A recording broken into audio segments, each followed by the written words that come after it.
ਹੁਣ ਗੱਲ ਕਰਾਂਗੇ ਦੇਸ਼ ਦੇ ਪ੍ਰਧਾਨ ਮੰਤਰੀ ਨਰਿੰਦਰ ਮੋਦੀ ਜਿਨ੍ਹਾਂ ਨੇ P20 ਸੰਮੇਲਨ ਦੇ ਵਿੱਚ ਸੰਬੋਧਨ ਕੀਤਾ। ਅਤਵਾਦ ਨੂੰ ਲੈ ਕੇ ਉਹਨਾਂ ਨੇ ਜ਼ਿਕਰ ਕੀਤਾ। ਉਹਨਾਂ ਨੇ ਕਿਹਾ ਕਿ बहुत वड्डी चुनौती है मौजूदा समय ਦੇ ਵਿੱਚ अतवाद पुराने समय ਦੇ ਵਿੱਚ भी चुनौती सी लेकिन इसका डट के मुकाबला करना बहुत ज़्यादा ज़रूरी है। दुनिया इस समय संकट ਦੇ ਨਾਲ जूझ रही है। PM ने कहा संघर्ष ਦੇ ਨਾਲ ਕਿਸੇ ਦਾ ਭਲਾ नहीं होएगा। इकट्ठे होकर अतवाद के खिलाफ आवाज़ चुकण की ज़रूरत है।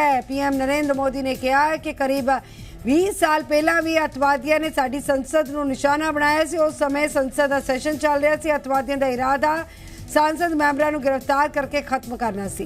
दुनिया को भी एहसास हो रहा है कि अतवाद दुनिया के लिए कितनी वड्डी चुनौती है। अतवाद जिथे भी वापरदा है, किसी भी कारण वापरदा है, किसी भी रूप दे विच वापरदा है, मनुखता के खिलाफ हुंदा है। अजे दे विच सानू सारिआं नूं अतवाद नूं लैके सख्त होना पेगा। दस दिए कि देश के PM Narendra Modi Yashobhoomi convention centre दे विच G20 मैंबर देशां यानी कि P20 दे सांसदां दे प्रधान ते चेयरमैन दे नवें सम्मेलन का उद्घाटन करने के लिए पहुंचे हुए सन। मंच नूं उन्हां ने संबोधन किया।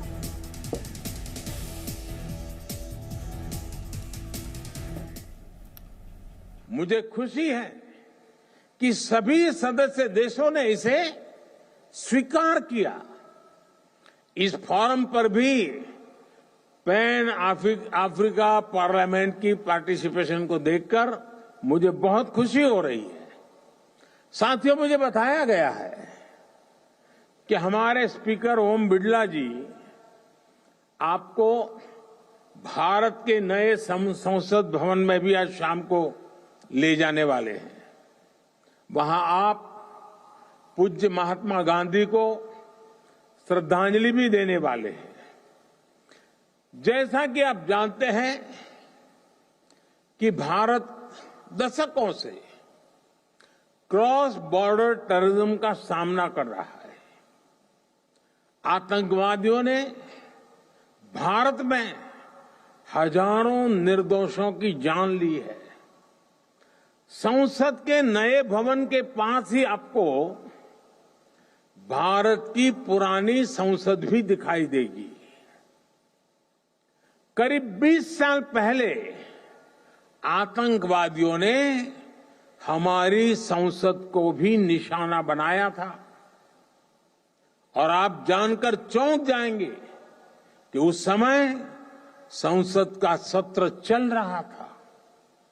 आतंकियों की तैयारी सांसदों को बंधक बनाने की, उन्हें खत्म करने की थी। भारत ऐसी अनेकों आतंकी वारदातों से निपटते हुए आज यहां पहुंचा है। अब दुनिया को भी एहसास हो रहा है कि टेररिज्म दुनिया के लिए कितनी बड़ी चुनौती है। टेररिज्म चाहे कहीं भी होता हो, किसी भी कारण से होता हो, किसी भी रूप में होता है, लेकिन वो मानवता के विरुद्ध होता है।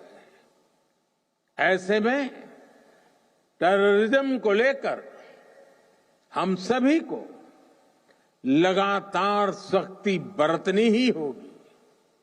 हालांकि इसका एक वैश्विक पक्ष और है जिसकी तरफ मैं आपका ध्यान आकर्षित करना चाहता हूं। टेररिज्म की परिभाषा को लेकर आम सहमति ना बन पाना ये बहुत दुखद है। आज भी यूनाइटेड नेशंस में international convention on combating terrorism consensus का इंतजार कर रहा है। दुनिया के इसी रवैये का फायदा मानवता के दुश्मन उठा रहे हैं। दुनिया भर की पार्लियामेंट्स को, रिप्रेजेंटेटिव्स को ये सोचना होगा कि टेररिज्म के विरुद्ध इस लड़ाई में हम कैसे मिलकर काम कर सके। साथियों, दुनिया की चुनौतियों से निपटने के लिए जन भागीदारी से बेहतर माध्यम नहीं हो सकता। मेरा हमेशा से ही मानना रहा है कि सरकारें बहुमत से बनती है, पर देश सहमति से चलता है। हमारी पार्लियामेंट्स और ये P20 फोरम भी इस भावना को सशक्त कर सकती है।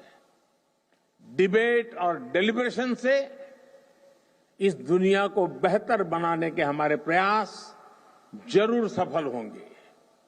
मुझे विश्वास है भारत में आपका प्रवास सुखद होगा।